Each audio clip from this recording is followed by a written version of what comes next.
Hello and welcome to the Spike podcast. I'm Fraser Myers, and with me this week we have Spike's columnist Ella Whelan. Hi. And filling in for Tom Slater, we have Spike's columnist and lawyer at Murray Human, Luke Gittos. Hello. Coming up on today's show, we'll be asking if the tide is turning against transgender ideology, what's gone wrong with Britain's two main political parties, and if it's okay for the England women's football team to be all white. So this week has been quite a torrid week for trans activists, I think it's fair to say. It began with Stonewall, the LGBT rights charity, having to apologise and backtrack on a tweet claiming that children can have a trans identity as young as 2 years old. It's ended on the day we're recording this with the NHS shutting down the Tavistock clinic, its only specialist clinic for children struggling with their gender identity. And then in the middle of it all, we had Alison Baileys' case reach a verdict. This barrister has won her discrimination case against her chambers, and it was to do with her gender-critical views. Luke, do you want to tell us a little bit about this case? Yeah, I think it's a fascinating insight into cancel culture, to be frank. It starts with Garden Court chambers, very prominent chambers in London, signing up to Stonewall's Diversity Champions programme, which, by the way, is a fantastic grift because Stonewall effectively charge big organisations $2,000 a year to advise them how to become more trans inclusionary. And the judgment basically said that Stonewall did little else other than sort of advise as to what pronouns to use in which circumstance. So you think Stonewall are onto a great business idea here. They're raising enormous amounts of money by doing very little. But anyway, Garden Court chambers sign up to this programme without any consultation from their members. And Alison Baileys replies to the email announcing this affiliation by objecting and saying, I'm sorry, I don't think that Garden Court should be signing up to this. I have a number of objections to the way that Stonewall promote what she called trans ideology. And for that, she suffered greatly. Yeah. She received a number of emails, saying that her views were transphobic. And eventually this culminated in an allegation against Garden Court that they had effectively denied her work as a result of her views, that she'd lost income as a result of that. The judgment that we have shows that she partially won in her claim against Garden Court. So Garden Court have been ordered to pay her damages for discriminating against her for her gender critical beliefs. She lost her case against Stonewall because she couldn't prove that Stonewall were the motor behind this discrimination. And Garden Court have come out and said that she also, and pointed out rightly, that she also lost in her claim that Garden Court's discrimination led to any loss in her income. But that makes sense because it's very difficult to prove a direct correlation between this discrimination and a loss in income, particularly when barristers are self-employed and they rely on work coming into the chambers for them, developing relationships, that sort of thing. So it could have been affected by all sorts of different reasons. So it was difficult for her to prove that she'd actively lost income from this. But what she did prove is that Garden Court have discriminated against her. And the reason I say it's a really interesting insight into cancel culture is that this is precisely how it unfolds. You sometimes hear people say about cancel culture that, it doesn't exist. Yeah. Because anyone who complains about it are rich journalists who have access to broadsheet newspapers, etc. But cancel culture is much more insidious than that. It exists when someone expresses an opinion and that opinion is met with opprobrium. And Alison Baileys suffered opprobrium as a result of announcing her view. And she was very brave to do it. But you can be sure that there are people up and down the country who hold these views in their workplaces, who were subjected to training and information and compulsory steps in order to promote a particular way of thinking, who don't have the same courage that Alison Baileys does. Yeah. And so then keep quiet. And that's how cancel culture functions. So the judgment itself is a really interesting insight into how this works. And thank goodness Alison Baileys took the stand that she did. And Ella, in terms of the, Alison Baileys' views specifically, or these kind of gender critical views, aren't they just what a lot of people would describe as common sense? The belief that men have penises, women have vaginas, and one thing that Alison Baileys was talking about was lesbians like to have sex with women, not people with penises. Yeah, I think it's really important to point out that Baileys wasn't mounting some kind of campaign to enact change or discrimination within her workplace. She wasn't saying, I would quite like Garden Court Chambers to never hire a trans person or anything like that. She was literally saying, I hold a view that has been held for centuries by millennia, but yeah, forever by human beings, that generally speaking, we split into population splits into two groups, men and women. And for her as a lesbian, funnily enough, that becomes quite important in the way you talk about people. And it's been remarkable watching the reaction on social media, because, and Luke will know more about this, but the whole sort of nature of how you describe a win in a case like this, people have said, oh, this is a great victory for Stonewall. And, any way you look at it, whether it's, pointing out that she partially won, or this kind of like the detail about the income case and things like that, it's quite clear that Stonewall has come out of this very, very bruised. I mean, the idea that any organisation would now willingly sign up to this organisation, Stonewall, that not only holds these kind of, really quite extreme views in relation to forcing people to, or at least, heavily encouraging people to display their pronouns and things like that, but also has, as I understand it, basically said, backed away from Garden Court Chambers and said, well, we only advised you with what to do. Yeah. And you think, hang on a minute, I'm paying $2,000 to now be sort of ditched by you when it really matters. and on top of that, the kind of, I think the sort of the week that they've had with this ridiculous tweet about trans 2-year-olds at nursery and things like that, I think it's becoming more and more obvious, actually, the more Stonewall gets into the spotlight, to sensible people, that this is an organisation that is just way out in the wilderness in terms of, being in touch with how people think about things. And it's, I know you don't use the word extreme very often, but the views it holds in relation to gender ideology are so extreme that your average trans person doesn't agree with them. I mean, to say that a 2-year-old can have a trans identity is clearly an extreme position. Well, the remarkable thing about that was they first of all suggested that, and then they came back a day later on Twitter and said, some people have misunderstood what we said. Actually, what we said really is that we don't do any nursery education, but what we really think is that, very young children should just be allowed to get on, to learn and know about the world without having adult ideas imposed upon them. And the very fact that a kid's in nursery means that they've had an adult idea imposed upon them, to have no sense of how child development works. And I think that's probably what frightens people, because you think, if you've got really no concept of how kids understand and interact with the world, then why the hell are you being allowed into these institutions in order to influence the way they think and operate? Well, as many people have pointed out, Stonewall does, play a role and has developed guidance for children and parents and, in how to approach their trans identity anyway. So, who's imposing adult ideas on kids is the question there.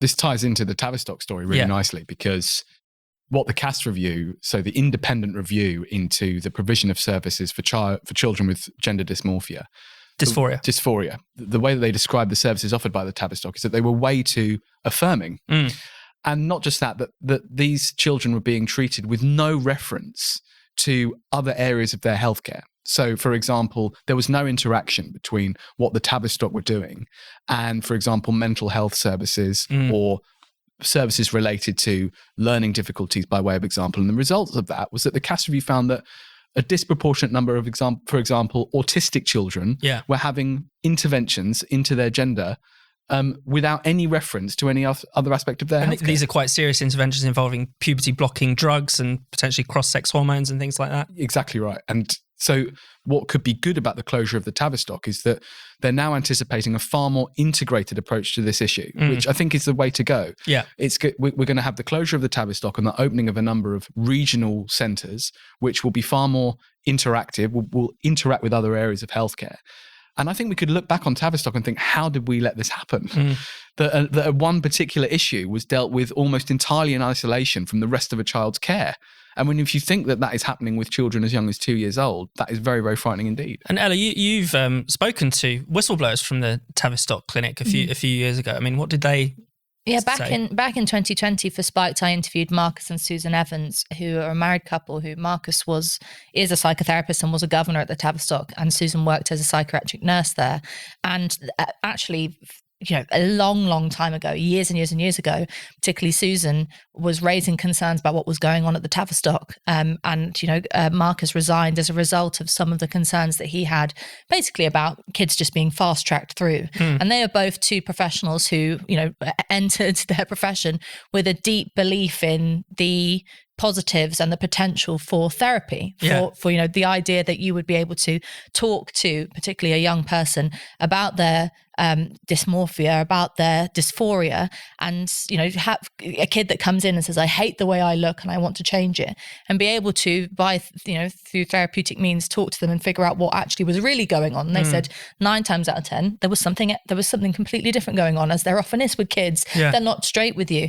And the thing about what happened with them and with others who came out and spoke out about the Tavistock is that they were pretty much all of them labelled transphobic. This suggestion, and nowhere else really, very few places else, has there been such an attack on experts. We're obsessed with experts at the moment. But when actual psychotherapists and psychiatric nurses come out and say, hang on a minute, in my experience with working with people like this and kids like this, I can tell there's something going wrong. And actually one of the insights that Marcus and Susan told me was that, part of the problem with the Tavistock, talking about what Luke was saying, how did we get here, is that because you had a centre which became world leading and the best in the nation, things snowballed. And so the more patients you attract, the better it looks, because, and there's a funding question there, which is, some people might call cynical, but is an important role in it, which is that this thing just gets bigger and bigger and bigger, and you start saying yes and yes and yes to more patients, partly because you don't have the capacity, and partly because you want to be able at the end of your year say to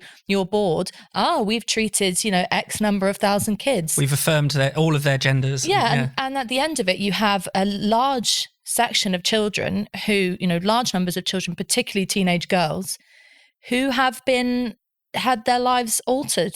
Think about, a woman like Keira Bell, who's been brave enough to come out and say, there are things about me now that I can't ever change back, because instead of, questioning me as a precocious little person who, thought I knew what I wanted and didn't, and someone who was actually unwell and needed help, you just said yes to me. And I think we can't forget the tragedy behind this, which is that there are kids who are being treated very badly. I wouldn't go as far as saying child abuse, but there is something very wrong at the heart of this, that adults are celebrating what is essentially a kind of social contagion with some very dark consequences in children. You're watching the Spiked podcast. While you're here, you should subscribe to our YouTube channel and click the bell so you never miss a video. But even better, to keep up with all of Spike's content, all of our brilliant articles and essays that we publish every weekday, you should sign up to our newsletter, Today on Spiked. Every weekday, you'll get a roundup of all of Spike's content, plus some exclusive commentary.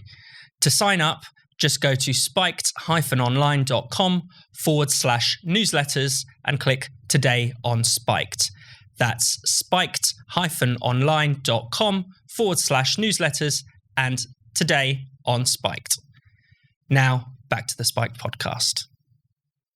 So let's talk a bit about UK politics. Both of the parties seem to be racked by infighting of some kind. Let's talk about the Tories first. I mean, Ella, did you watch the debate? I think it's fair to say that there was a lot of heat, but maybe not so much light. Everyone's obsessed with the heat. Everyone, I did watch the debate, and everyone says, "Oh, they were so nasty to each other." And I thought, no, they weren't.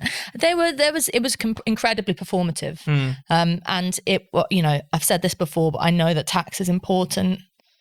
But I've another debate on tax, and basically on timing on tax. Yeah, exactly. Which was that, essentially they both have the same policy in relation to the economy, which is nothing different to what the Conservatives previously hold. We've got no new massive industrial strategy, not actually anything really about levelling up or anything like that, but just a question of, I'm going to cut taxes now, no, I'm going to cut taxes later. And, and people call that a great debate. But there's been, I think, to prove the superficiality of it, most of the discussion has been about whether or not Rishi Sunak mansplained, whether or not Liz Truss, was wearing Claire's accessories earrings, or whether it was a stunt. Stuff that just really shouldn't matter at a time when we're in such deep political crisis. It is the narcissism of small differences, isn't it, Luke? Yeah, I think that's exactly the phrase I would use. I mean, we've got to remember this is an internal competition at the moment. There's not going to be that many people actually voting on this question. And so you would expect there to be a little bit of narcissism of small differences. What is interesting is that Liz Truss is setting the economic agenda, which should come as a surprise given Rishi Sunak has been Chancellor for some time. And his arguments against Liz Truss's proposed tax cuts, Liz Truss's position being tax cuts now and encourage investment and lead to employment, etc. Rishi Sunak saying it seemed that the only argument he had against her proposals were that it would lead to an increase in mortgage interest rates, which would be catastrophic if they did reach 7%, as he was claiming. But the economist that was advising Liz Truss has since rolled back on his claim that this would lead to an increase up to 7%, and actually thinks it would lead to an increase of more like 3%. The Bank of England was only freewheeling anyway. Figure out the air, right? No, exactly right. And if it goes up to 3%, that might be acceptable. The Bank of England says that people could cope with an increase of up to 5%. I know it could have its own consequences. And this is an important question about how to deal with the post-pandemic economy. Ella's absolutely right that it's not the kind of big wheeling ideas that you might think. And I just think it's interesting that Liz Truss is managing to control the economic debate with some relatively straightforward proposals that Rishi Sunak can't really meet with any robust economic counterpoint. It's almost Rishi is obviously trying to present himself as the sensible one. Yeah. So he, even though he's behind in the race, he's still struggling to say anything bold, say anything different. There's something a little bit tragic in the way that you have almost like Rishi's a bit of a Blair tribute act and Liz aping Margaret Thatcher in far too many photo ops and in the way she dresses. And, is this just a party that's run out of steam, really? Well, it's interesting that Rishi Sunak's claim to competence is largely unproven. Yeah. Because the problems that we are trying to deal with are the problems that have arisen during his period as Chancellor. This huge debt that we are trying to pay down is a debt that he accumulated as part of his response to the pandemic. So he doesn't have that many arguments about his competence to draw on, which makes his claims to be a new Blair kind of quite hollow. I also think it's interesting about the role that the past is playing. You're absolutely right that they are both seeming to echo political figures of the past. On the one hand, you have Liz Truss literally physically trying to replicate Margaret Thatcher in the way that she dresses. It's a bit creepy. It's really strange. It's really strange. And then you have the kind of Blairite references on Sunak's behalf. And I think both of them are more comfortable playing that role than they are in coming up with anything which might inspire the electorate. It's very interesting as to who of these two candidates do you think are more capable of winning over the red wall or attempting to maintain the 2019 coalition that formed around Brexit? Because that was it was a coalition of voters, wasn't it? Around a kind of red wall ex-Labour voters and the West Country Tory base. Can either of these two candidates sustain that coalition? I don't see it. I would suggest neither, but then again, their best weapon is Sir Keir Starmer, who we should probably talk about now. Keir's come in for a lot of flack for basically distancing himself from the rail strikes at first and now sacking one of his front benchers who was giving interviews from a picket line. Ella, what have you made of this? Should it surprise us remotely that Keir is not really on the side of striking workers? Yeah, well, lots of people seem to have woken up yesterday morning realising that Sir Keir Starmer is not a working class hero. QC. Surprise, surprise. Mick Hume wrote a very good article about that for Spike this week, just saying at what part of this anti-Brexit kind of lawyer, no offence, Luke, but Keir Starmer's not just a lawyer, he is literally a parody of a lawyer. Forensic Keir. Yeah, that made you think that this guy was going to be down in his donkey jacket with his sleeves rolled up on the RMT picket line. It's ridiculous. But it is worth noting that, Luke's question about the red wall is very important. You've got Liz Truss, who is literally, as Brian Denny wrote for Spike this week, enacting the most extreme and unreasonable, just bizarre kind of Thatcher parody attacks on workers' rights in the form of... Her enthusiasm for it was really striking. When she was asked this sort of quick fire question, will you ban strikes effectively? Yes. She's sort of frothing at the mouth to try, and in this way that it's going to perhaps, but I'm actually not convinced, ring true with the Tory membership. I don't even think the Tory membership are that keen on attacking workers in this way, but will have no resonance with, in a general election scenario, because people aren't mad. They can see that even if they're a bit pissed off at rail strikes or something like that this week, that having this wide-ranging attacks on people's ability to enact industrial action is out of this world. So you've got her doing the kind of like race to the nasty pasty again, as Brian Denny puts it. You've got Rishi Sunak, who, on a superficial level wears £450 Prada loafers to construction sites, and he's not with it. He doesn't know what it's like to be someone living in Sunderland or something like that. I think that probably matters. He kept his California green cards even while he was Chancellor for quite a while. And then you have the Labour Party, which at a time which is constantly, this is the important point, constantly talking about the fact that it's the party of working people,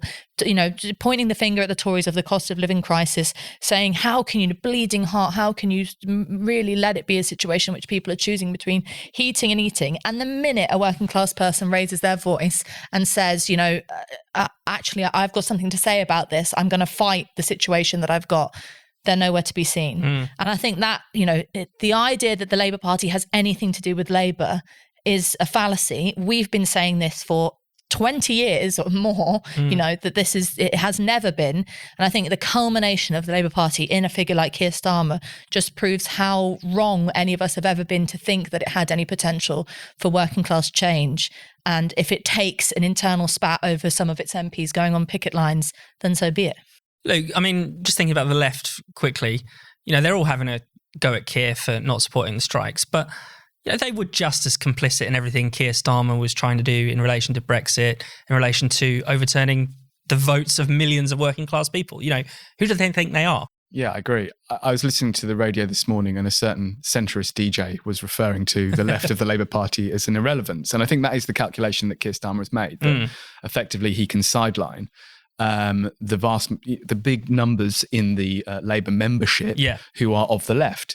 That might turn out to be a reasonable calculation in due course. But I think, Ella's right that this really has put pay to the idea that Labour has any connection to working class interests. This follows on from Wes Streeting. I think the last time I was on the podcast, we were talking about Wes Streeting being chastised for coming out and even supporting the possibility of strikes. Yeah. And the kind of calculation that Keir Starmer's making is that in opposition, you don't support strikes because the government would not support strikes. And you sort of think, well, again, where are you going to get your base from? Where are you going to draw your votes from? And I think the left of the party, who I do think have some legitimate complaint that they foolishly elected a leader on the basis of a pack of lies, More for them though. Exactly. Keir Starmer. Of course. We said a number of times that they were foolish to do so. But how long can this party go on for? Because you do have a kind of zombie organisation attempting to unite two groups of people that now openly loathe each other. I mean, the loathing is becoming even more open with every day. And how do they go into the next election? Because you have the one thing the left of the party were good at was kind of galvanising an activist base. They had people out on doorsteps. They were, relatively good at communication and that sort of thing. Now, even that seems to have evaporated. And it's very difficult to see how Keir Starmer generates a kind of ideological basis for fighting another election. Because say what you like about New Labour, it was to some extent a new idea. They had some ideas. It was a move against an area of the Tory base on things like law and order. It was, constitutional reform was a big part of their package. We haven't seen anything from Keir Starmer's Labour as to what they would be doing differently. So you have a kind of odd infighting zombie organisation who at the moment just don't seem fit to run an election campaign. So the England women's football team are in the final of the Euros, but not everyone is happy about this. One BBC presenter decided to complain on air that the team is all white. Let's take a look. Finals, but all starting 11 players and the 5 substitutes that came onto the pitch were all white. And that does point towards a lack of diversity in the women's game in England. And funny enough, this has actually been one of the BBC's most complained about moments of the entire month. So clearly the public disagrees with this assessment. Ella, what do you make of it? It's just very funny that, at the moment when the whole narrative around, rightly or wrongly, around women's football and this particular competition is about, inclusivity and everyone sort of, like sore from grinning about how happy they are that women's football is back on the map. And how much we love watching women's football and have always been fans our entire lives. It almost puts you off because you're like, you have to love it, even though it is actually extremely entertaining and most of us are authentically quite excited by it. That someone would come along and just shit on it. It's just wreck it. It's like, yeah, but they're all white. It's like, oh, come on. There's a real kind of miserliness to this. And it shows you then, on a serious point, it shows you the kind of the zero-sum game that is identity politics, because it can just never be good enough. Like if half the team were black, then it would be like there's too many able-bodied ones. If, it could just keep going on and on and on. And so I think that it's right that most people complained, despite the fact that we usually say, complaints.ofcom or things like that are really lame. Yeah. Actually, if it displays a little bit of public dissent, then maybe it's a good thing. Yeah, a bit of pushback against this kind of mindless racialization of absolutely everything. And it's interesting because it's not even, looking at some of the facts and figures around this, it just so happens that this squad is particularly white. But over the years, I think it's between 2010 and 2020, there's actually been a disproportionate number of black female players who've been capped. And fair play to them. Let's not squash their quota either. That would be obscene. Luke, what have you made of it? Well, let's just take a moment to reflect how amazing this competition has been. For women's football, it's such a great thing that there is slowly a kind of parity emerging between men and women's football. And the same is happening in other sports. Like women's boxing is becoming absolutely massive, and the female stars in boxing share the stage with men. And, it ties into our earlier conversation about gender. Women's sport is worth defending, worth standing up for. And I think it's fantastic that women's football is now taking the place that it has. And, you're right in the sense that to complain that the squad is too white, women's football is relatively new. Yeah. In terms of professional football, it's only been a couple of decades that women have been playing professionally. And far less than that, in terms of its evolution. These players are players who could never have made it to this stage even 10 years ago. So to comment on skin color is completely ridiculous. And thankfully, I don't think it will cut through the genuine euphoria that people seem to be experiencing around this competition. Yeah. Because people are enthralled that we are now in the final. People seem to be getting behind it in ways which just hasn't happened before. And I think that has to be a good thing. So it also illustrates for me how sometimes identity politics can only go too far, because I don't think many people out there in the public getting behind the Lionesses are seriously worried about whether these players are white or black. And Ella, what do you make of the way that sort of the white is kind of implied as a bit of a swear word?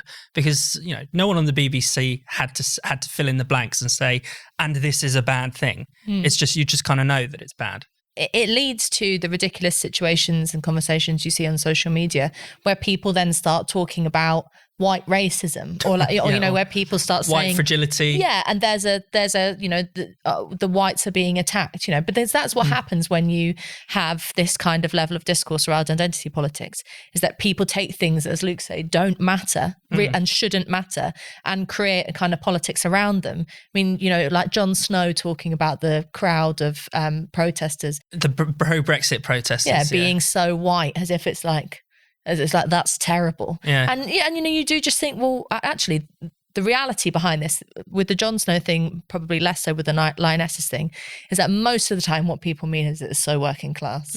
Or a lot of the time what they mean is, the American equivalent is so white trash. Yeah. Because that's the intonation behind it. It actually often has nothing to do with the group of people's actual skin colour. Those are the people being racialised as white. I also think it's worth pointing out that sometimes people just think they ought to say that. They think this is just what you ought to say. When a group of people happen to be white, it's sort of expected that you point out that they're white. Yeah. And it is very strange. It's a strange way to react to what is otherwise a euphoric event, a national team being in the semi-final, the elevation of women's sport to a place it hasn't been to ever before. And you react to it in a way which you're sort of oddly expected to. And it just sounds odd. For most people, it just sounds weird. But I think there is this expectation that you point it out. Like Jon Snow, he just saw that crowd and thought, well, I probably should say that they're all white. But he wouldn't have said the same at an Extinction Rebellion rally or when he's been to Wimbledon. Which really is really white. Yeah. I have to say. Yeah, exactly. Yeah. Luke's right. You shouldn't say If you're going to do your ethnic bean counting, you're going to notice it more there. Yeah. You're seeing more and more events now, aren't you? Glastonbury, Latitude, obviously. All of these are just predominantly white. Yeah, and being criticised as such. Well, let's wish the Lionesses the best of luck, and let's hope that BBC doesn't ruin it with its inane racial commentary. Thank you so much for watching the Spikes podcast. We'll be back next Friday. If you hit subscribe and click the bell, you'll never miss an episode. And in the meantime, why not check out all of Spike's other videos and podcasts on this channel? And for more Spiked content, find us at spiked-online.com.